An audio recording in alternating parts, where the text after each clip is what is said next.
The laugh came first. Not loud, not cruel. Worse than that. Casual. It rippled across the glass-walled executive conference room like a small electrical surge, the kind that makes your skin tighten before you understand why. Linda Harper stopped just inside the doorway, one foot still on the carpeted hallway, the other touching polished walnut floor. She held a gray archival box against her ribs, cardboard, old labels, the kind of box people only noticed when it was missing. The room smelled like espresso and expensive cologne. Screens glowed along the walls. A city skyline loomed behind the executive's steel and winter light. Someone near the head of the table said, "No, really. I thought we agreed those files were already handled." Another voice, younger, amused, "Guess not. History keeps showing up." A few chuckles. Then the chair at the far end scraped back. Linda felt the heat rise into her neck. She didn't move. She didn't apologize. She had learned over decades that apologies offered too quickly turned into habits. Habits turned into permissions. She stood straight, shoulders back, breath slow. The man who had spoken first leaned forward, elbows on the table. Aaron Pike, late 30s, polished smile, director of product strategy. A man who liked to say the word innovation as if it belonged to him personally. He looked at the box, then at her face, then smiled thin. "Ma'am," he said, voice smooth enough for plausible deniability. "This meeting is about forward-facing systems, not legacy storage." The word legacy landed heavier than it should have. Linda met his eyes. Calm, neutral, professional. "I was asked to deliver the records flagged by compliance," she said. Her voice was steady, low. "Chicago flat. They're marked urgent." Someone snorted softly. Another executive checked his phone. A woman in a navy blazer pressed her lips together, not smiling, not intervening. Aaron waved a hand, dismissive. "Right. Of course, but we're in the middle of something here. You can leave those with facilities." Facilities. The word carried weight, downward. Linda glanced once at the long table, at the faces, at the screen frozen mid-slide behind them.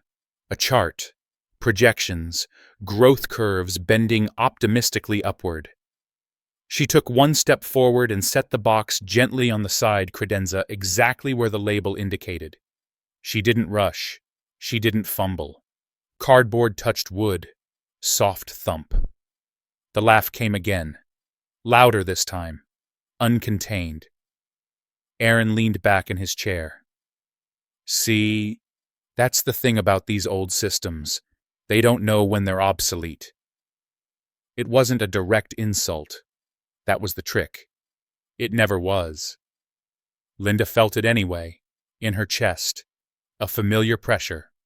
The kind that came when people spoke around her instead of to her, about her, past her. She turned toward the door. That was when another voice cut in. A woman's. Controlled. Sharp. "Aaron. That's enough." Martha Klein, general counsel, early 50s. Steel gray hair pulled tight at the nape. She didn't look at Linda. She didn't need to. Her gaze was fixed on Aaron, and there was something warning in it. Aaron lifted his hands. "I'm just saying, we're burning daylight." Martha said nothing more. She didn't apologize. She didn't correct the room. She just looked away, already choosing which battles were worth the cost. Linda stepped back into the hallway. The door closed behind her with a soft hydraulic sigh. Only then did she let out the breath she'd been holding. The hallway was quieter. Neutral carpet. Framed mission statements on the walls. Words like innovation and disruption printed in brushed steel letters. Words that sounded different when you were no longer invited to own them. She adjusted her grip on the now empty box lid under her arm and walked toward the elevators. As she waited, she caught her reflection in the mirrored doors. Short gray-brown hair, sensible shoes. A navy cardigan she'd owned for years, No jewelry except a thin watch with a worn leather band. Nothing about her announced power. That was the point. Behind her, 2 younger employees stepped into line. Their voices were low but careless, assumptive. Was that the archive lady, one whispered? Yeah, I think she's contract. Been around forever. The elevator dinged. Doors slid open. Linda stepped inside first. The men followed, still talking. You know what's wild? The second one said, lowering his voice even more. Those old data models she works on, they're a mess. Total black box. No one knows what's actually in there. Linda stared at the glowing numbers above the door as the elevator began its descent. Floor numbers ticking down. Controlled. Predictable. A black box, she thought. That was one word for it. At the lobby, she exited without a glance back and crossed the atrium toward the security desk. Sunlight filtered through glass panels high above, casting long rectangles across the marble floor. Everything echoed here. Footsteps, voices, laughter from the cafe to the right. She signed out. Badge beeped, red light, green. Outside, the wind cut sharp between buildings. Late afternoon. Chicago in early winter. The kind of cold that didn't announce itself loudly, just settled into your bones and stayed.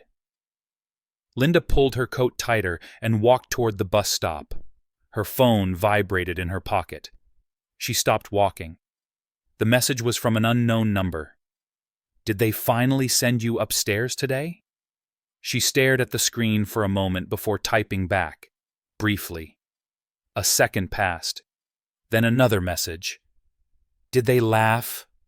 Her jaw tightened. She didn't answer right away. Across the street, a digital billboard flickered advertising Redwood Systems' newest platform. Bold letters, promises of the future, faces of young engineers smiling confidently into the camera. Linda typed, "Yes." The reply came almost instantly. "I'm sorry. I should have pushed harder." She closed her eyes. It wasn't his fault. It never had been. That was the dangerous part. The things that hurt the most were rarely anyone's job to fix. The bus arrived with a hiss of air brakes. She boarded, dropped a few bills into the slot, and took a seat by the window. As the city slid past her, thoughts moved elsewhere. Backward. Years ago. To a different building. A smaller conference room. A whiteboard filled with hand-drawn flow diagrams. Her handwriting. Someone else's name on the final slide. She remembered the exact sound the marker made when she capped it. The way the room had gone quiet. The way the applause had never come. The bus hit a pothole, jolted her back. Her phone vibrated again. This time the name was saved. Richard. She didn't open it immediately. She watched the streetlights flicker on, one by one amber against gray sky. Then she read the message. "We need to talk tonight. Not about work. About Redwood." Her pulse shifted. Subtle. Unsettled. She typed back slowly. "What about it?" 3 dots appeared. Disappeared. Appeared again. "I think you should come with me tomorrow morning. Early." Linda looked out the window. At the river cutting dark through the city. At the buildings she'd helped shape once, long before anyone thought to put her name on them. Why she typed? The reply took longer this time. "Because I finally understand what's in that box you carried today." The building on Lakeshore Drive didn't look like power. That was the trick. No glass tower, no logo screaming ownership, just limestone iron-framed windows and a brass plaque by the door that said, "Collins Family Office" in lettering, so restrained it felt deliberate. Linda hesitated on the sidewalk. Morning air bit through her gloves. 8:30 written out in her mind, the way she always did now. 8:30 in the morning. Too early for drama. Too early for surprises. A doorman nodded once and opened the door without asking her name. Inside the lobby was quiet in a way Redwood never was. No phones ringing, no voices bouncing off glass. Just carpet thick enough to swallow footsteps and the faint sound of a ticking clock somewhere out of sight. Richard was already waiting near the elevators. No suit. Dark coat. Scarf folded once. He looked older in this light. More tired. His smile came late, like it had to travel a longer distance to reach his face. "You came," he said. "I said I would," Linda replied. She scanned the space automatically the way she always did. Exits, cameras, people. There were none. They rode the elevator in silence. No music. Just the soft whir of cables. Richard watched the floor numbers climb. Linda watched his reflection in the brushed steel walls. She noticed the tension in his jaw, the way his right hand flexed once, then stilled. The doors opened into a long corridor lined with framed photographs. Old ones. Factories. Ships. Rail yards. Men in rolled-up sleeves. Women at drafting tables. History, not branding. Richard gestured for her to follow. "Before we talk about anything else," he said, voice low, "I need to ask you something. And I need you to answer honestly." She didn't slow. "You always do." He stopped walking, turned to face her fully. "Did Redwood ever credit you for the Atlas framework?" The name hit her like cold water. Linda felt something old stir. Not anger, not shock, recognition. "No," she said simply. Richard exhaled, a sound halfway between relief and frustration. "That framework is still active," he said. "They've renamed it twice, buried it under layers of abstraction. But it's there. It's the backbone of 3 revenue streams." She nodded once. "I know." He studied her face, searching for resentment, vindication, something loud. He found none. "You knew," he said quietly. "And you never said anything." She shrugged. "I wasn't asked." They resumed walking. The conference room at the end of the hall was smaller than Redwood's, but heavier. Wood tables scarred with use. Leather chairs worn soft at the arms. A single screen mounted on the wall, currently dark. Richard closed the door behind them. "I didn't know," he said, finally. "Not about you, not about Atlas, not about how deep it went. My team flagged Redwood because of IP inconsistencies. I started pulling threads. Names kept disappearing. Yours was one of them." Linda took a seat near the end of the table. She placed her hands flat on the wood. The surface was warm, solid. "You're not here because I'm angry for you," Richard continued. "You're here because what they're doing is bigger than disrespect. It's systemic." She looked up, met his eyes. "You didn't bring me here for sympathy." "No," he said. "I brought you because they don't know you're dangerous." That got her attention. He clicked a remote. The screen lit up. Old diagrams filled the room. Familiar lines, familiar logic, her logic. "This is your work," Richard said. "Not the cleaned-up version. The raw version. The one with safeguards built in." Linda leaned forward despite herself. "Where did you get that?" "From the archive you carried yesterday," he said. The box they laughed at. Her mouth went dry. They never digitized everything he went on. They never thought to. They assumed analog meant obsolete. He paused. Let the word hang. "They're wrong." The door opened suddenly. A woman stepped in. Late 40s, sharp eyes, hair cut short and precise. She carried a tablet and a legal pad. Her gaze flicked to Linda, assessing, then back to Richard. "Sorry," she said. "We need a minute." Richard nodded. "Linda, this is Claire Donnelly, lead counsel." Claire extended a hand. Firm grip. No condescension. Ms. Harper. Linda shook it. Contractor, she corrected automatically. Claire's mouth twitched. For now. They sat. Redwood's board meeting is scheduled for 10 o'clock, Claire said. They think it's routine. Financial performance. Minor restructuring. They don't know about the audit, Linda said. They suspect something, Claire replied. But they think it's about compliance risk, not ownership. Richard leaned back. Because they still think I'm circling. Linda's eyes narrowed. You're not, Claire answered this time. We're already inside. Silence settled over the room. Thick. Charged. You bought it, Linda said slowly. Not all, Richard replied. Not yet. Enough to matter. Enough to ask questions they can't ignore. And enough, Claire added, to force disclosures they've been avoiding for years. Linda sat back. The pieces slid into place. The laughter, the casual dismissal, the confidence. They think they're untouchable, she said. Richard nodded. They always do. Claire glanced at the clock. There's something else. The person who made the comment yesterday. Aaron Pike. Linda stiffened almost imperceptibly. He's been fast-tracked internally, Claire continued. Golden boy, but his division has the highest turnover rate among employees over 50. Linda closed her eyes for a brief second, opened them again. That's not illegal, she said. No, Claire agreed, but the way he did it might be. Richard leaned forward. We're not going after him because he embarrassed you.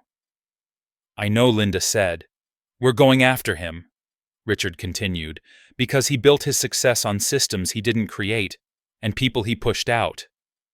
Claire slid the tablet across the table. We need your help, not as a witness, as an expert. Linda stared at the screen. Her name was there. Not hidden, not buried, typed cleanly at the top. Senior Technical Contributor. Her throat tightened. What happens if I say no? She asked. Richard didn't hesitate. Then I keep going anyway. Slower, louder, less precise. And if I say yes, then Claire said carefully, things will get uncomfortable. For you. For them. For us. Linda thought of the conference room. The laughter that wasn't cruel enough to be punished, but sharp enough to cut. She thought of the bus ride home, the message on her phone, the question Richard had asked. Did they laugh? Yes, she said now. I'll do it. Richard's shoulders dropped slightly like he'd been holding something heavy for a long time. Good, he said. Because they're expecting silence. Claire stood. We'll brief you on the specifics. There's one more thing you should know. Linda looked up. Once this starts, Claire said they will try to reframe you. As bitter, as outdated, as someone with an agenda. Linda smiled faintly. Not amused, not afraid. They've been doing that my whole life, she said. Outside, the city moved as it always did. Unaware, uninterested. Inside the limestone building, decisions were being made that would ripple far beyond a single boardroom. At Redwood Systems, Aaron Pike was already rehearsing his opening remarks for the 10 o'clock meeting. He adjusted his tie, checked his reflection, and smiled. He had no idea the box he'd dismissed was about to rewrite the story he'd been telling himself. The first thing Linda noticed when she walked back into Redwood Systems was the silence. Not the comfortable kind, the kind that followed you. The lobby looked the same. Marble floors, the digital wall looping a promotional video about innovation and forward momentum. But people weren't moving the way they usually did. Conversations cut off mid-sentence. Phones were held a little lower. Eyes lifted, then dropped too fast. She felt it on her skin before she understood it. Something had shifted. Her badge beeped at the turnstile. Green light. Access granted. Still a contractor. Still temporary. On paper, nothing had changed. In reality, everything had. As she crossed the atrium, she caught fragments of sound. Whispered names. The word audit. Compliance. A nervous laugh that died quickly. Someone near the cafe said, 10 o'clock's going to be ugly. And someone else replied, for who Linda kept walking. The elevator ride up felt longer than usual. She stood alone, hands clasped around the strap of her work bag, watching the floor numbers climb. 15, 20, 30. Her reflection stared back at her composed, unreadable. Inside, her thoughts moved fast and sharp like they always did when something mattered. At 37, the doors opened. The archive floor. Rows of filing cabinets stretched under fluorescent lights. Old project binders. Decommissioned systems. The bones of redwood systems stored and forgotten. This was where Linda spent most of her days. Where no one bothered her. Where the past waited quietly. She hadn't been there 5 minutes when Ethan Moore appeared at the end of the aisle. He hesitated before approaching. Early 30s, clean cut, a manager's badge clipped to his belt. He looked like someone who had rehearsed this moment and still didn't know how to begin. Linda, he said. She didn't turn right away. She finished aligning a folder, slid it back into place, then faced him. Yes. He cleared his throat. Do you have a minute? I have several, she replied evenly. He nodded, relieved by the lack of resistance. I just wanted to say about yesterday. She waited. In the meeting, he continued. When Aaron said what he said, I should have spoken up. She studied him. The tension in his shoulders. The way his eyes flicked toward the aisle behind him, checking who might be listening. You didn't, she said. No, he agreed quickly. I didn't. And that's on me. The fluorescent lights hummed above them. Why now? Linda asked. Ethan swallowed. Because this morning HR sent out a notice about data integrity reviews, and then legal booked half my calendar for the rest of the week. He paused. And because I realized I've been laughing at the wrong things. Linda held his gaze. She could see it. The fear. Not for her. For himself. For the ground shifting under his feet. I don't need an apology, she said. He blinked. You don't... No, she replied. I need you to pay attention. He nodded slowly. I am. She turned back to the files. The conversation for her was over. Ethan lingered a second longer, then walked away quieter than he'd arrived. At 9:45, Linda's phone buzzed. Unknown number. Conference room B. 10 minutes. She stared at the screen, then slipped the phone into her pocket and closed the cabinet she'd been working on. Her hands were steady. That surprised her. It shouldn't have.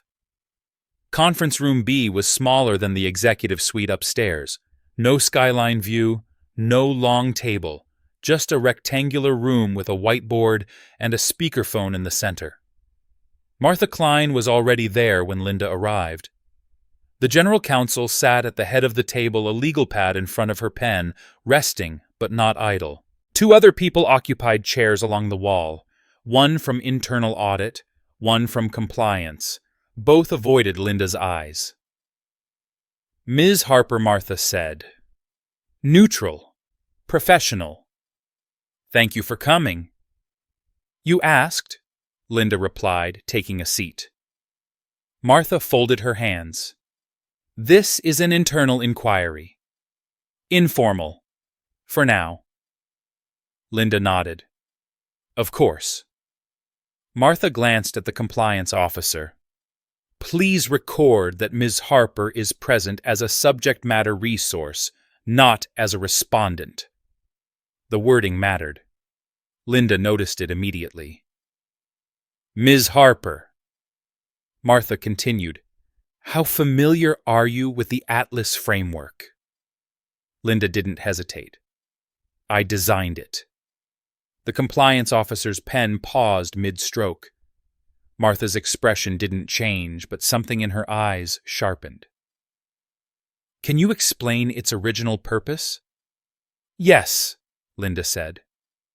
"To prevent cascading failure in logistics optimization models, specifically to stop cost-driven algorithms from overriding human safety thresholds." Silence followed. Heavy. Uncomfortable. "And was that safeguard preserved?" Martha asked. Linda met her gaze. "No." The internal audit rep shifted in his chair. "Do you know when it was removed?" Martha pressed. Linda closed her eyes for a fraction of a second. The memory surfaced unbidden. A meeting room. A younger version of herself. A man with a confident smile explaining efficiency. "Yes," she said. "About 2 decades ago, under a different name." Martha exhaled slowly. "Thank you. That's all for now." Linda stood. The meeting was over as quickly as it had begun. Outside the room, the hallway buzzed with controlled chaos. People moved with purpose that felt rehearsed. Someone from IT hurried past, speaking into a headset. 2 executives argued in low voices near the windows. Linda walked toward the elevators. That was when she heard Aaron Pike's voice. "Linda." She stopped.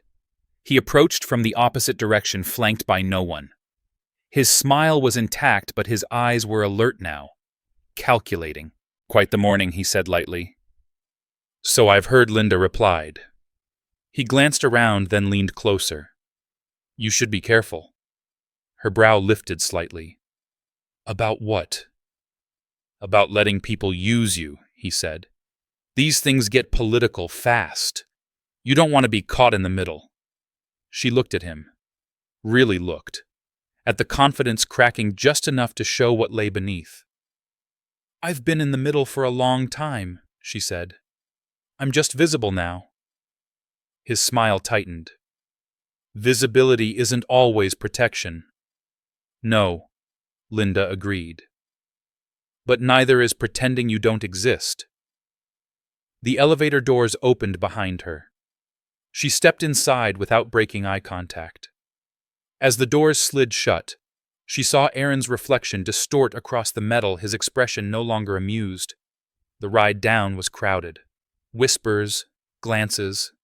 Someone's phone vibrated with a news alert that hadn't hit the public yet. At the lobby, Linda exited and headed toward the cafe. She ordered black coffee and waited, watching the steam curl upward. Her phone buzzed again. "Richard, it's started." She typed back with one hand. "I know." A pause. Then another message. "They're underestimating you." She took a sip of coffee. Bitter. Grounding. "They always do," she replied. Outside, a camera crew set up across the street, lenses pointed vaguely toward the building. No logos yet. Just anticipation. Linda finished her coffee, set the cup down, and walked back toward the elevators.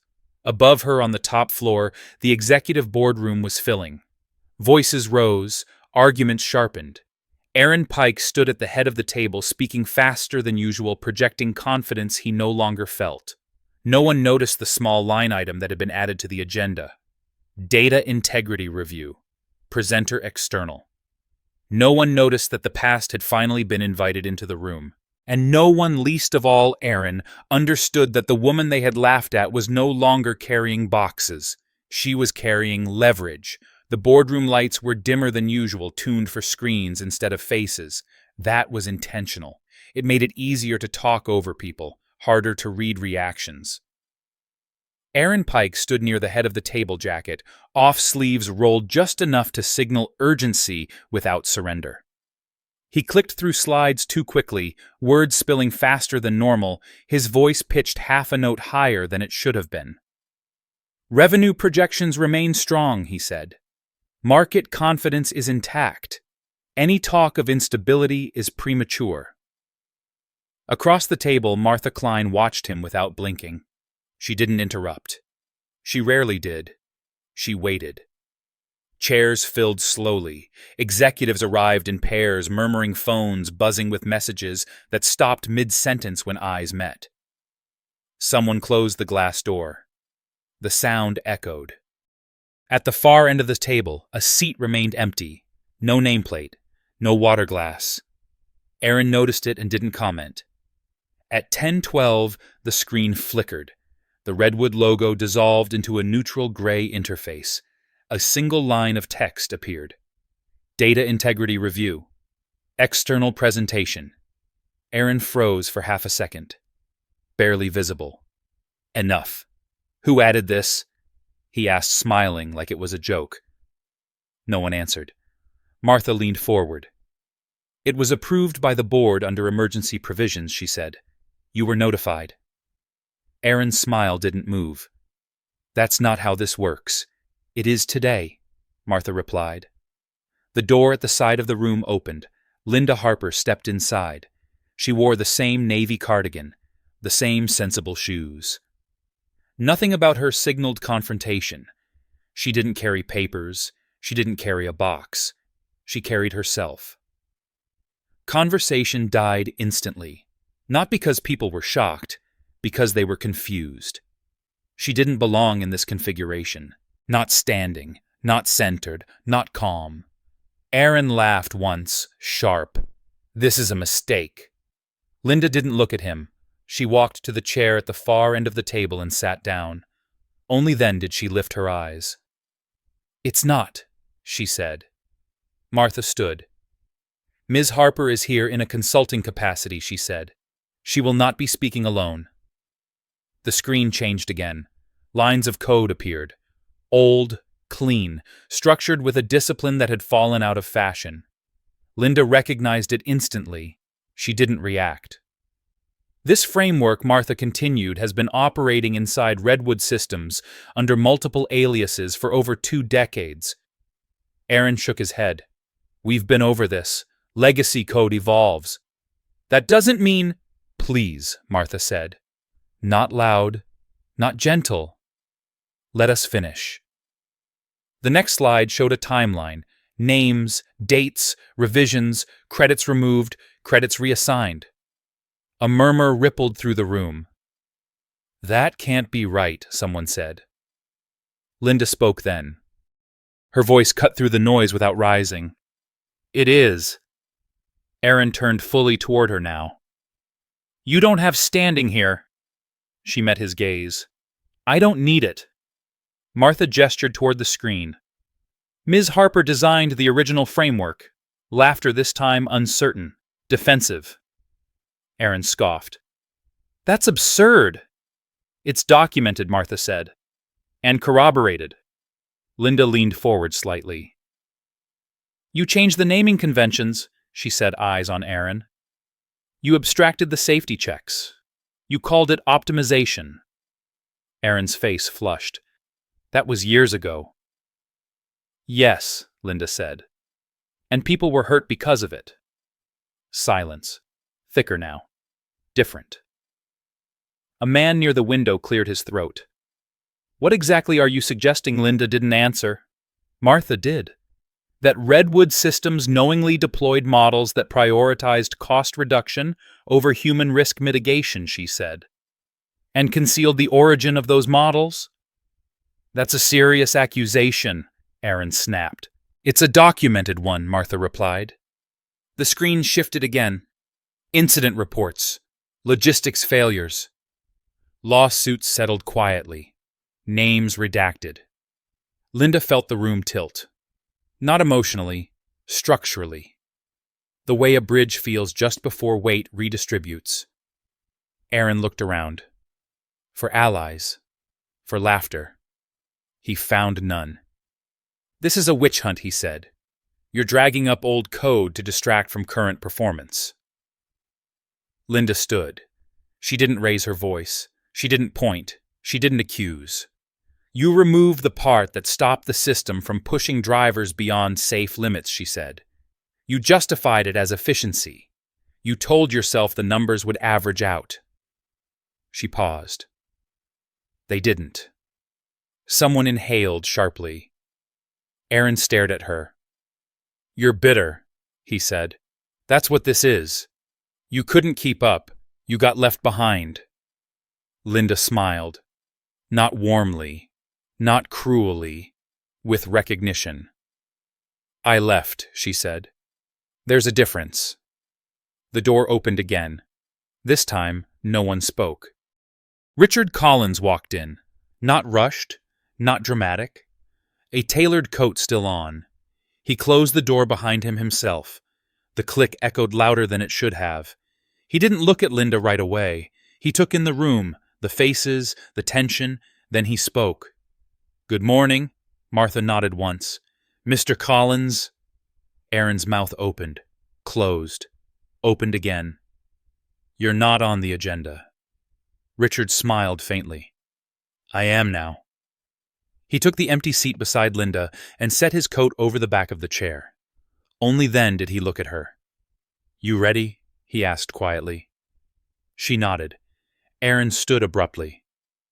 "This is inappropriate. You can't just walk in here." Richard turned to him. His expression was calm, controlled.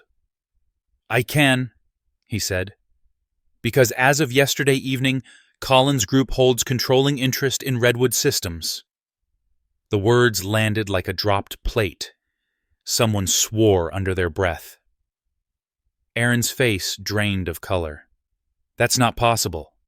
Richard folded his hands. "It's complete." The room erupted. Questions, objections, voices overlapping. Martha raised her hand. The room stilled. Richard continued unhurried.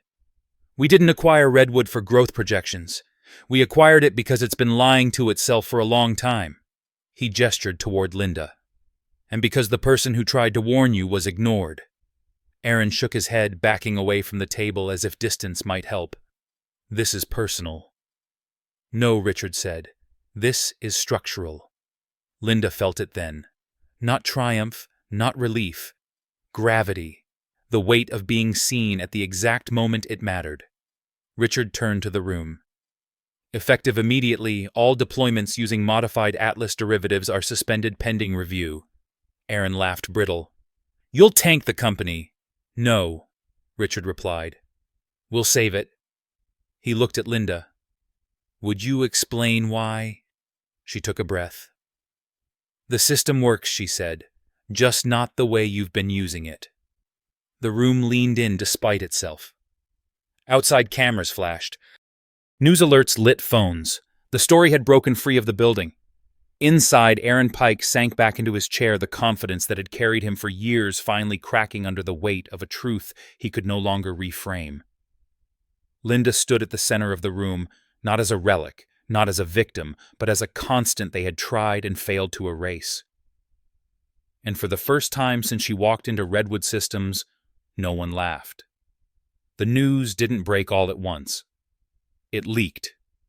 Sideways.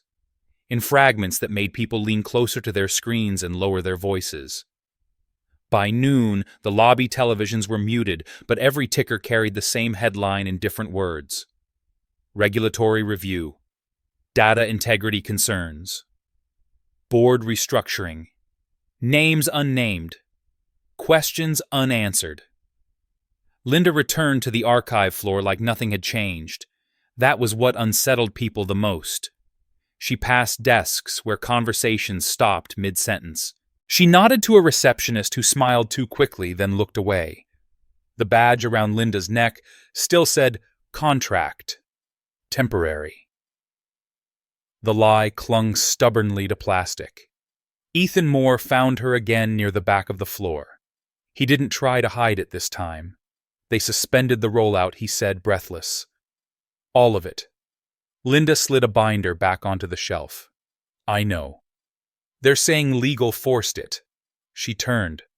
"Legal didn't write the code." He swallowed. "Aaron's in conference room A. With HR." She paused. "Not for long. That won't be quick." Ethan nodded. "People are scared." "Yes," Linda said. "They should be." He watched her waiting for something sharper. Satisfaction. Anger. Permission to feel relieved. "You okay?" he asked finally. She considered the question. The hum of fluorescent lights, the quiet weight of decades settling into place. "I'm focused," she said. He didn't know what to do with that. He stepped aside as she walked past. On the executive floor, the air felt heavier, the carpets thicker, the stakes higher. Linda didn't belong here, not by the company's own definitions, but she moved through the space with the ease of someone who understood systems better than people.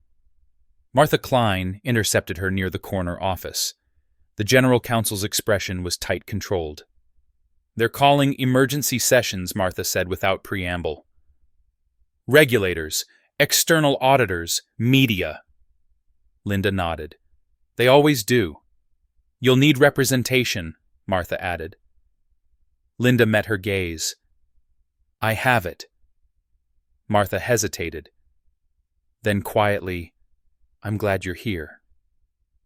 It wasn't an apology. It wasn't a confession. It was something rarer. Recognition of a missed moment. Linda accepted it with a small nod and continued down the hall. Conference room A was visible through the glass. Aaron sat at the table, shoulders hunched, tie loosened. An HR director spoke to him, lips moving steadily, relentlessly. Aaron's hands were clenched so tightly his knuckles had gone pale. For a moment, Linda watched. She remembered him laughing, not loudly, casually, the kind of laughter that assumed agreement. She turned away before the meeting ended. Outside, cameras multiplied. A reporter shouted a question as Linda exited the building later that afternoon. She didn't stop. She didn't acknowledge it. Her name wasn't public yet. It would be. Soon enough. Richard was waiting across the street, leaning against a black sedan that blended into traffic until you knew what to look for. "You didn't have to come back inside," he said as she approached. "I did," she replied. They got into the car. The door closed softly, sealing out the noise.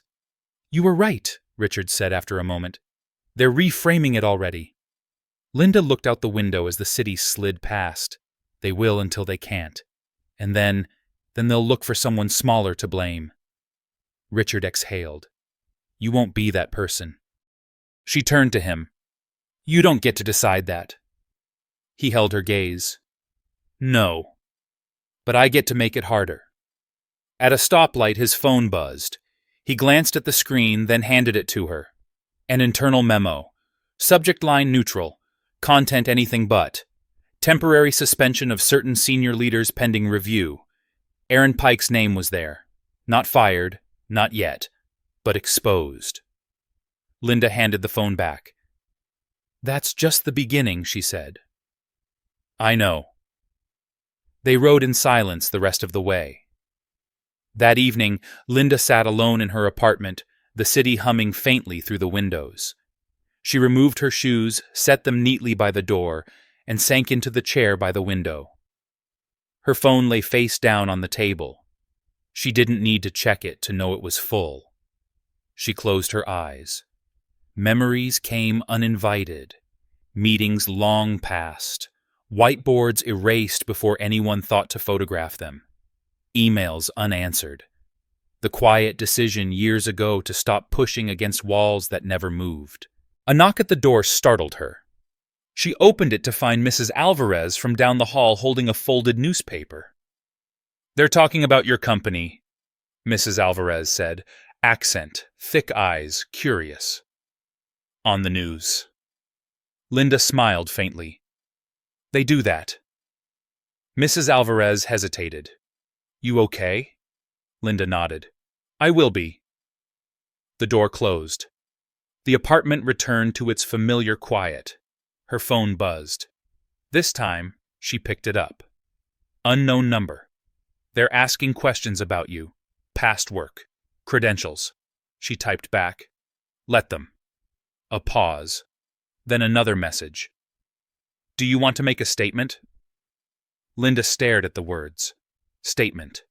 The idea of summarizing a life into something quotable felt absurd. "No," she typed. "Not yet." She set the phone down again. The next morning, Redwood Systems felt different. Not calmer, sharper. like a wound that had finally been cleaned and now ached honestly. People watched Linda openly now, not with contempt, with curiosity, with calculation, with something that bordered on respect and fear. In the cafeteria, a junior engineer approached her tray. Nervous, early 20s. "Ms. Harper?" he asked. "Yes. I just wanted to say thank you." "For what?" "For stopping the rollout," he said. "My uncle drives trucks. That system would have pushed his route beyond legal limits." Linda nodded once. Then it was worth it. He walked away lighter than he'd arrived. Across the room, Ethan Moore watched the exchange. He didn't smile. He looked thoughtful. By midday, legal summoned Linda again. This time the room was full. External auditors, consultants. Faces she didn't know but recognized by posture. Power without noise. They asked questions.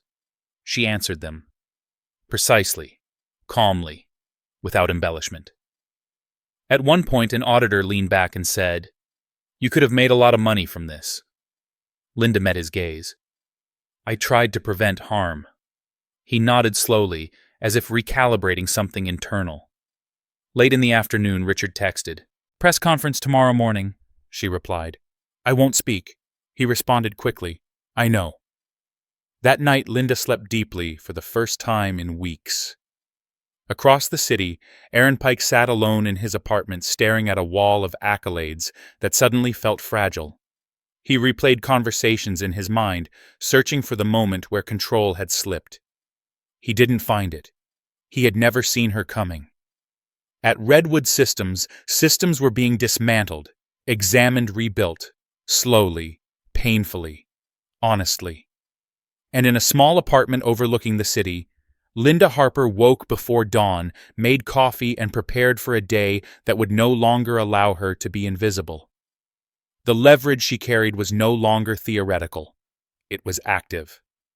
The press conference began without spectacle. No banners, no music, just a plain room with a podium, a row of microphones, and the quiet hum of anticipation that made every small sound feel amplified. Richard stood off to the side, jacket buttoned, posture relaxed but alert. He looked like a man who had already made his decisions and wasn't here to negotiate them. Behind him sat Martha Klein, 2 external auditors, and a representative from the Regulatory Review Board. Their presence did more talking than any prepared statement could. Linda waited in a chair near the wall. She hadn't planned to be seen. That was still the agreement. But reporters noticed her anyway. Cameras tilted. Whispers traveled fast. "Who's that? Is that her?" Richard stepped to the podium. "We'll keep this brief," he said. Redwood Systems is entering a comprehensive review of its data integrity practices.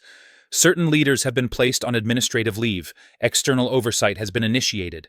Our priority is accountability and safety. Hands shot up immediately. "Mr. Collins, is this related to allegations of misconduct going back decades? Are you confirming violations of federal safety regulations? Is it true? A former contractor exposed this?" Richard didn't rush. He let the questions pile up until the room grew restless. "Yes," he said finally. "To all of that." A murmur rolled through the room. "And is that former contractor present today?" someone called. Richard glanced toward Linda. She didn't move. "She is," he said, "and she has chosen not to speak." The decision landed heavier than any quote could have. The conference ended as abruptly as it began. No follow-ups, no clarifications. The kind of ending that left people unsatisfied and hungry. Outside, the crowd pressed closer. Reporters shouted questions as Richard and Martha exited through a side door. Linda waited until the room had nearly emptied before standing. A young woman with a press badge stepped into her path. "Ms. Harper." Linda paused. "I'm sorry," the woman said quickly. "I know you're not giving statements. My father worked in logistics. He died on the road." Linda studied her face. The sincerity. the barely controlled emotion. "I'm sorry," Linda said quietly. The reporter nodded, eyes glassy, then stepped aside without another word. By afternoon, the narrative had shifted again. Opinion pieces replaced headlines. Analysts debated whether Redwood could survive the scrutiny. Stock dipped, then stabilized. The market did what it always did. It adapted. Inside the company, tension took on a new shape. Fear hardened into defensiveness. Defensiveness into resentment. Linda felt it when she walked through the halls. A few people avoided her entirely. Others watched too closely. Some smiled in ways that felt rehearsed. The balance had tipped and no one knew where to stand. Ethan Moore caught up with her near the elevators. "They reassigned me," he said, "to the Integrity Task Force." She stopped. "Do you want to be there?" He thought about it. "I think I need to be." She nodded. "Then listen more than you speak." He smiled faintly. "I figured you'd say that." On the executive floor, Aaron Pike's office door stood open. His nameplate had been removed. The space looked smaller without him in it. Boxes sat stacked near the wall. Evidence of a life being packed up in stages. Linda didn't stop to look. She had just reached her desk when an email landed in her inbox. From External Review Committee, subject request for expanded consultation. She read it twice. They wanted more than testimony. They wanted guidance, frameworks, principles. They wanted her to help rebuild what had been broken. Her phone buzzed almost immediately. "Richard, they're asking, aren't they?" She typed back. "Yes." Another pause, longer this time. "What do you want to do?" Linda leaned back in her chair, closed her eyes. She pictured the conference room years ago, the erased whiteboard, the silence that followed. "I want conditions," she typed. His reply came fast. "Name them." She stared at the screen, then began to write. No retaliation, transparent attribution, independent oversight with veto authority, and a sunset clause. "I don't stay forever." A minute passed, then 2. "Agreed," Richard wrote. "All of it." She exhaled slowly. That evening, Linda returned home later than usual. The city felt louder now, as if reacting to her own internal shift. Sirens in the distance, voices drifting up from the street. She set her bag down and stood by the window, watching headlights smear into lines of white and red below. Her phone buzzed again. This time the name was familiar. Aaron Pike. She stared at it for a long moment before answering. "Yes." The typing indicator flickered. I didn't know the message read. About the safety thresholds. "I swear." Linda closed her eyes. "You removed them," she typed, "whether you knew the outcome or not." Another pause. "They told me it was outdated. That the market had moved on." Linda's fingers hovered over the screen. "The market always moves," she typed. "People still bleed the same." No response came. She set the phone down. The next morning, Linda arrived at Redwood Systems to find a different kind of meeting waiting. No long table, no hierarchy, just a circle of chairs in a converted training room. Engineers, analysts, compliance officers, drivers on video from distribution hubs across the country. Linda took a seat among them. "This isn't about blame," she said once the room settled. "It's about responsibility." A hand rose. An older man on the screen face weathered. "Why now?" She met his gaze. "Because silence only works until it doesn't." Another voice, younger, uncertain. "What if this costs us our jobs?" Linda nodded. "It might cost us comfort. It shouldn't cost us our integrity." The room stayed quiet after that, not tense, listening. By the end of the session, something had shifted. Not resolution, direction. Later that day, Martha Klein stopped by Linda's desk. "They're offering you a formal title," Martha said. "Senior advisor." With authority. Linda smiled faintly. I know. You're declining. I'm redefining it. Martha studied her. You're changing the rules. No, Linda said. I'm reminding them what the rules were supposed to be. As Martha walked away, Linda turned back to her screen. A new document waited there. Blank. Ready. She began to type. Across town, Richard sat in his office watching the city darken. He thought of the moment he'd first understood what Linda carried, not just knowledge, consequence. His phone buzzed. From Linda. I'm in. He smiled, not because he'd won, because the right person had finally been given the right moment. At Redwood Systems, the lights stayed on late that night, not for show, for work. And for the first time in a long time, the systems being built were designed to hold more than profit. They were designed to hold people. The hearings didn't feel dramatic. They felt procedural, which was worse. Long tables, fluorescent lighting, name placards printed in neutral fonts. The kind of rooms where history was rewritten quietly line by line until no one remembered the original draft. Linda sat behind a microphone with her hands folded, listening as a regulator recited dates and statute references in a voice trained to strip emotion from consequence. Across from her, attorneys shuffled papers, eyes scanning for leverage, not truth. She answered when asked, only when asked. Yes, no. That safeguard was intentionally removed. Yes, I warned them. Each answer landed without flourish. That was what unsettled the room. There was no performance to dismiss, no anger to provoke, just a woman stating facts that refused to soften with repetition. During a recess, Ethan Moore found her by the coffee urn. He looked older than he had a month ago. Not tired, changed. They're pushing back hard, he said quietly. They always do, Linda replied, pouring black coffee into a paper cup. It means they've stopped pretending. He nodded. Some people think you're enjoying this.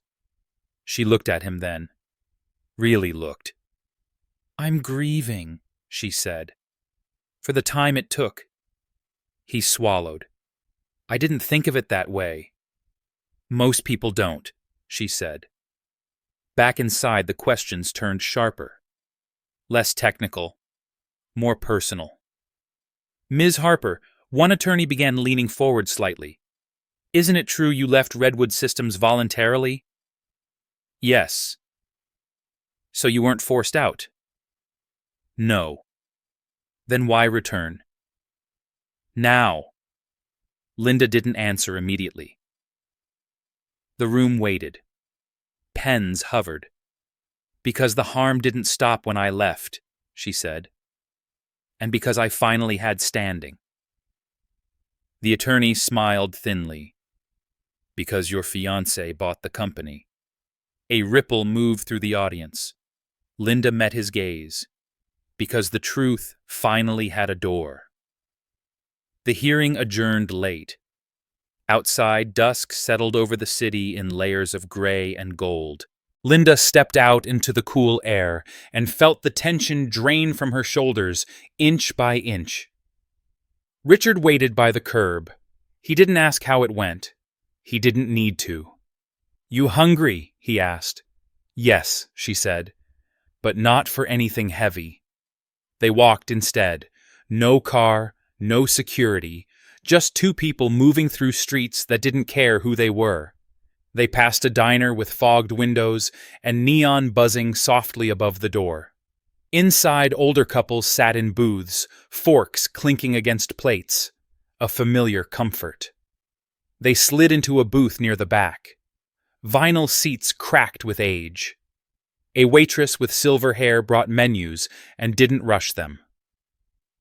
After she left, Richard said, "They're going to try to reduce you to a symbol." Linda nodded. I know. And you won't let them. No, she said. I'll let them try. Symbols don't get tired. People do. He smiled faintly. Across town, Aaron Pike sat in a lawyer's office that smelled faintly of disinfectant and old paper.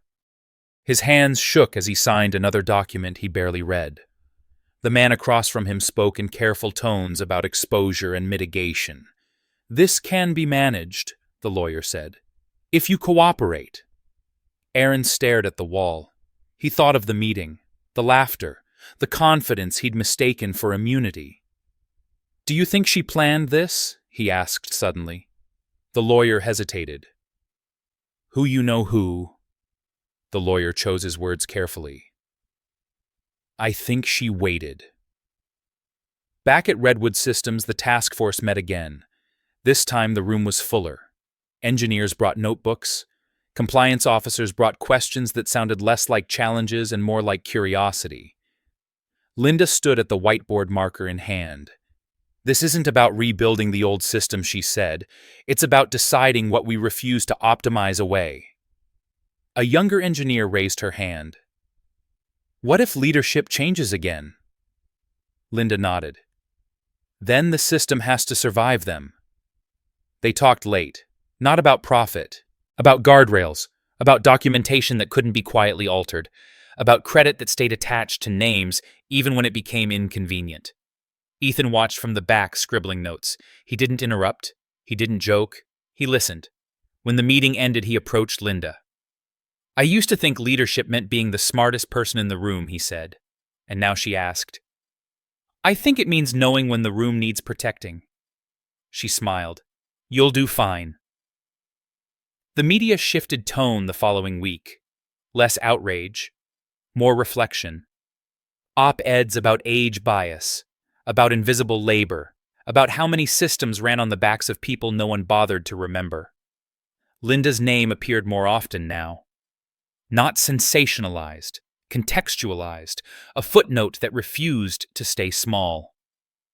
At home, she moved through her routines with quiet steadiness. Morning coffee, evening walks, the ordinary things that anchored her when everything else accelerated. One night as they sat at the kitchen table, Richard asked, "Do you ever wish you'd fought harder back then?" Linda considered the question. The years folded in on themselves. "I wish I'd been heard sooner," she said. "But I don't regret surviving." He reached across the table and took her hand. Not to reassure, to acknowledge. Weeks passed. Investigations widened. Settlements loomed. Some executives resigned quietly. Others clung on, hoping the storm would pass. At Redwood, change crept in through policy, not slogans. New review boards. Mandatory attribution. Systems that logged not just decisions, but dissent. One afternoon, Linda received an email from the regulatory office. "Thank you for your continued cooperation. Your testimony has materially altered our understanding of industry practices." She closed the message without replying. That evening, she and Richard stood on the balcony of her apartment, city lights stretching out below. The air smelled faintly of rain. "They'll move on eventually," Richard said. "The news cycle always does."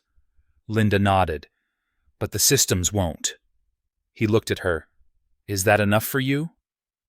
She thought of the hearing rooms, the diner, the young engineer's raised hand, the older driver on the screen. "Yes," she said. "It's more than I expected." Her phone buzzed. "Ethan, they're implementing the veto authority you asked for. Independent, no exceptions," she typed back. "Good." Inside, Aaron Pike packed the last of his things into a cardboard box, the kind people only noticed when it was missing. He paused, staring at the label, then closed the lid. Across the city, Linda Harper stood steady, not because she had won, but because the ground beneath her had finally been reinforced. The world hadn't changed overnight, but it had shifted, and this time it wouldn't settle back so easily. The lawsuit landed quietly. No press release, no leaks. Just a thick envelope delivered to Linda's apartment one gray morning slipped through the mail slot with a dull, final sound. She stared at it for a long moment before picking it up. The return address was a law firm downtown, one of the old ones. Brass nameplate, deep pockets. Aaron Pike's pockets, she realized, even if the name on the letterhead wasn't his. She didn't open it right away. Coffee first. She brewed it slowly, listening to the familiar gurgle, the hiss of steam. Outside, the city moved on unaware that someone had decided to make this personal. When she finally tore the envelope open, the language was exactly what she expected. Defamation. Professional harm. Misrepresentation. A story carefully inverted so that truth looked like malice and silence like guilt. She read it once, then again. By the time Richard called, she was already calm. "He's suing," Richard said. "Yes," Linda replied. "I know." A pause. "Are you okay?" She glanced at the letter on the table, at her reflection in the darkened window. "I'm not surprised. That doesn't answer the question." She exhaled. "I'm steady." Richard was quiet for a moment. "This changes things." "No," she said. "It confirms them." By midday, the news had reached Redwood Systems. Not officially. Through side channels. Slack threads that went quiet mid-sentence. Looks exchanged in hallways. People recalculating what courage cost when it became inconvenient. Ethan found her near the training room. "He's saying you ruined his career," he said, anger barely contained. "After everything." Linda nodded. "That's how it works. Accountability feels like theft when you've taken credit your whole life." "Are you going to fight it?" "Yes," she said. "But not the way he wants." At the law office, Richard had arranged. The conference room smelled faintly of lemon cleaner and old paper. Claire Donnelly sat across from Linda. Glasses low on her nose, the lawsuit spread out between them. "It's not about winning," Claire said. "It's about wearing you down." Linda smiled faintly. "He's late." Claire looked up. "Late?" "He should have done this years ago," Linda said, "before everything was documented." Claire studied her more carefully now. "You're not afraid." "I'm tired," Linda replied. "There's a difference." They went through the strategy line by line. Not aggressive. Precise. Every claim countered with records. Emails, audit trails, testimony already on file. "He wants you on the stand," Claire said. "Publicly. Emotional." Linda shook her head. "He wants a spectacle, and you won't give him one." "No." Back at Redwood, the atmosphere shifted again. Not backward. Sideways. Some people rallied around Linda more openly now. Others pulled away worried about association. Courage always had a shelf life. During a late afternoon session, an older engineer named Frank spoke up from the back of the room. "I was there when Atlas was built," he said. His voice shook not with age, but with memory. "I didn't speak then. I should have." The room went still. Linda met his eyes. "You're speaking now." He nodded, swallowing hard. After the meeting, he approached her. "They told us to trust the process," he said. "We did." Linda placed a hand briefly on his arm. "The process doesn't absolve us. It reveals us." That night, Linda walked home alone. The city felt closer somehow, streets narrower, sounds sharper. A man on the corner played saxophone, the notes stretching and breaking against the cold air. Her phone buzzed again. Unknown number. "You think you're some kind of hero?" She stopped walking. "You think people care about the truth?" Her fingers hovered over the screen. "They care about winners." She typed back slowly. "Then you've already lost." The reply came almost instantly. "This isn't over." She put the phone back in her pocket and kept walking. At home, she found Richard waiting, jacket draped over a chair, expression tight. "He shouldn't be allowed to do this," he said. "He's allowed," Linda replied. "That's the point. Power always gets a final tantrum." He watched her closely. "You're carrying this alone." She met his gaze. "I'm not."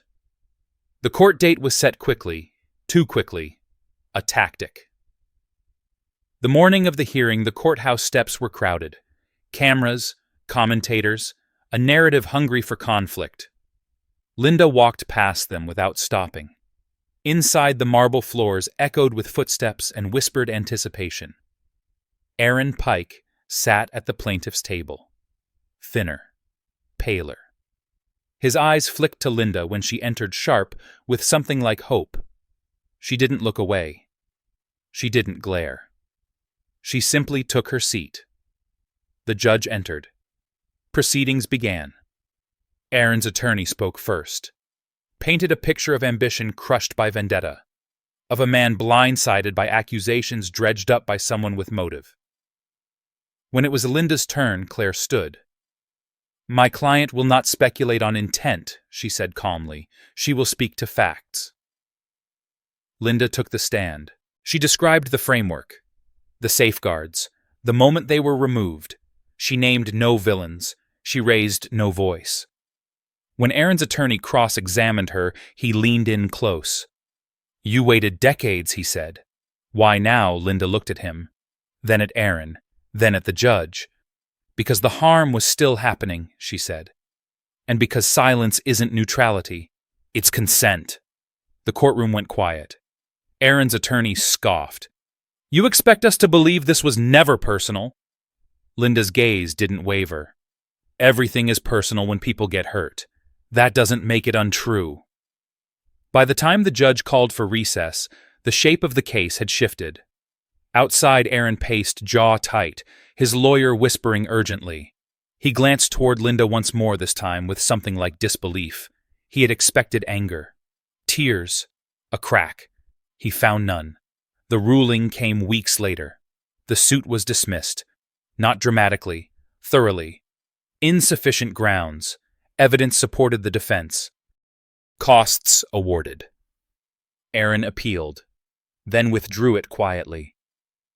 The day Linda received the notice, she was sitting in the Redwood cafeteria, listening as a group of junior analysts debated a design decision openly, respectfully, without fear. Ethan slid into the seat across from her. "It's over," he said. She nodded. "That part is." Across town, Aaron Pike boxed up the last remnants of his professional life, the weight of defeat settling into something permanent. Across the city, Linda Harper stood up, cleared her tray, and walked back to work. Not victorious, resolved. The systems had resisted, they had strained, but they had held, and that she knew was what change actually looked like. The recognition came quietly, not as applause, not as headlines, as invitations. Emails arrived addressed directly to Linda now. Panels, advisory boards, quiet rooms where people asked questions and actually waited for the answers. She declined most of them, not out of bitterness, out of discipline. She had learned what noise did to focus. At Redwood Systems, the work had changed shape. Fewer emergency meetings, more long ones. Whiteboards stayed filled longer. Notes were taken by hand again, then scanned, then archived with names attached. Attribution became habit instead of exception. Linda sat at the edge of one such meeting, listening as a young engineer named Maya explained a redesign meant to slow the system down under stress rather than push it harder. "What if the slowdown costs us contracts?" someone asked. Maya hesitated. Linda spoke without raising her voice. Then the contract was never aligned with safety. The room absorbed that. No one argued. They wrote it down. Ethan caught her afterward in the hallway. "You know people quote you now," he said. She smiled faintly. "They always did. They just didn't use my name." He laughed once, then grew serious. They offered me a promotion. She studied him. Did they ask you why? He nodded. They said I showed judgment. And do you? She asked. He thought about it. I'm learning. That's enough, she said. Outside the building, fall had arrived fully. Leaves gathered along the sidewalks, pressed flat by passing feet. The city looked older, softer. Linda liked it that way. One evening, she and Richard walked along the river coats, buttoned against the wind. They didn't talk about work. They talked about grocery lists, about whether the radiator in her apartment would make it through another winter. I've been thinking, Richard said, stopping near the railing. She waited. When this settles, he continued, I don't want you to disappear into another system. Even one you fixed. Linda leaned against the cold metal. I won't. That's not what I meant. She looked at him then, at the careful way he chose his words when it mattered. I want a life that doesn't require you to keep proving anything, he said. She considered the river moving dark and steady below them. I want that too, she said, but not at the cost of walking away while it still matters. He nodded. Then we walked together, until it doesn't. Weeks passed. The investigations narrowed. Settlements were reached quietly. Policies became permanent. Not perfect, but real. At a final review session, Martha Klein handed Linda a folder. This is the formal offer, she said. Senior advisor, codified authority, independent reporting line. Linda opened it, read it once, closed it. I'll accept, she said, with one condition. Martha waited. When I leave, the role dissolves, Linda continued. It can't become symbolic. It has to force renewal. Martha smiled slightly. You don't miss much. No, Linda said. I just remember. The announcement went internal first. No press, no ceremony. A simple message explaining the structure and the reasons behind it. The response surprised everyone. Not cheers. Relief. People stopped whispering. They stopped checking over their shoulders before speaking. The change wasn't loud, but it was unmistakable. At home, Linda packed away old notebooks she no longer needed to reference daily. She kept a few, the ones with margins full of questions rather than answers. One afternoon, a letter arrived from a trucking cooperative in Iowa, handwritten. The driver thanked her for the pause in optimization that had kept routes legal and predictable. She folded the letter carefully and placed it in a drawer. Across town, Aaron Pike watched the same headlines from a different vantage point. Smaller apartment. Fewer calls returned. He told himself he would rebuild. He always had. But the confidence that once carried him felt thinner, now stretched by the weight of what he could no longer deny. He didn't reach out again. At Redwood, Linda's presence began to feel less exceptional. That was how she knew it was working. In the cafeteria, conversations flowed around her without stopping. In meetings, her silence carried as much weight as her words. People learned to check assumptions before acting on them. During a late afternoon session, Frank, the older engineer, leaned over and said, I should have spoken sooner. Linda shook her head. You spoke when it mattered. He smiled, eyes wet. That's generous. No, she replied. It's accurate. The calendar turned. Winter edged closer. Linda began transitioning her responsibilities deliberately. Training others, documenting processes, making herself unnecessary. One evening as they cooked dinner together, Richard said, You know they'll ask you to stay. She nodded. They already have. And I said no. He set down the knife he was holding. You're sure? Yes, she said. The system shouldn't need me to be present to be just. He studied her, then smiled. That might be the most radical thing you've done. They ate in comfortable silence. On her last official day, Linda cleared her desk slowly. Not much had accumulated. A mug, a notebook. A framed photo of her and Richard taken years earlier before any of this had begun. Ethan stood nearby, hands in his pockets. "It won't be the same," he said. She nodded. "That's the point."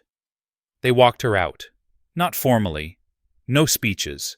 Just a few people lingering longer than necessary. As she stepped into the lobby, the digital wall cycled through images of teams at work. Not smiling stock photos, real ones, candid, imperfect. She paused to watch. Outside the air was cold and bright. She breathed it in deeply. Richard waited across the street as he always did when timing mattered.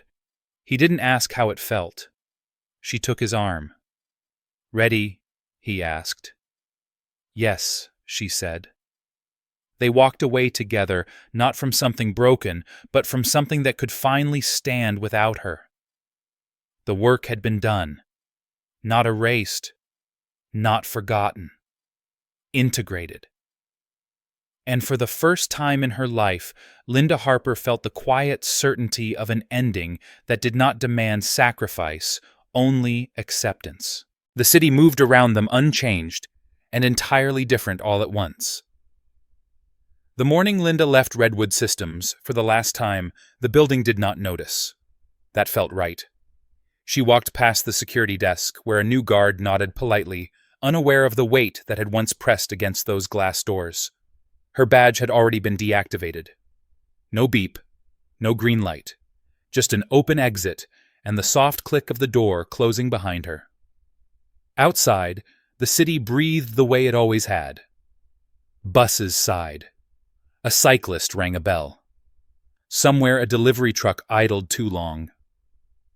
Life continued indifferent and steady. That was the kind of ending Linda trusted. She and Richard moved slowly now. Not because they had to, because they chose to. Their mornings stretched wider. Coffee took longer. Newspapers were read all the way through. The urgency that had once sharpened every decision faded into something quieter, more durable. They spent time in places that did not ask who they were. The library, the market, a small diner where the waitress remembered their order and never asked questions. Linda liked that most of all. Being known without being examined. Redwood Systems carried on without her. Not perfectly. No system ever was. But the guardrails held. The documentation stayed intact. Names stayed attached to work. Decisions slowed just enough to let dissent surface before damage followed. Ethan sent updates occasionally. Short messages, no drama. The veto authority stood. Attribution logs are non-negotiable. Someone pushed back today. It didn't stick. Linda read them and smiled, then put the phone away. One afternoon, months later, a package arrived. No return address. Inside was a thin book. A technical manual newly printed, its cover plain. On the first page, a dedication in careful type. For those who built what others tried to erase. Linda closed the book and placed it on the shelf without comment. Richard watched her from across the room. "You don't miss it." She shook her head. "I miss moments, not structures." They took a trip that fall. Nothing elaborate. A rented cabin near the lake. Cold air. Long walks. Evenings spent reading by lamplight. Linda slept deeply there, untroubled by timelines or meetings or the weight of being the person in the room who knew too much. One evening, as they sat on the porch watching the water darken, Richard spoke without looking at her.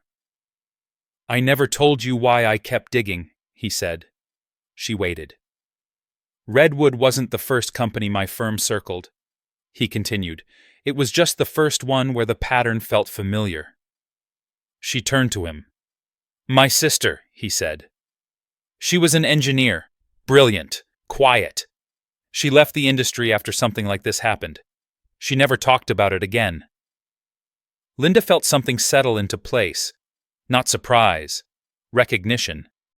"I couldn't fix that," Richard said, "but I could stop it from happening again."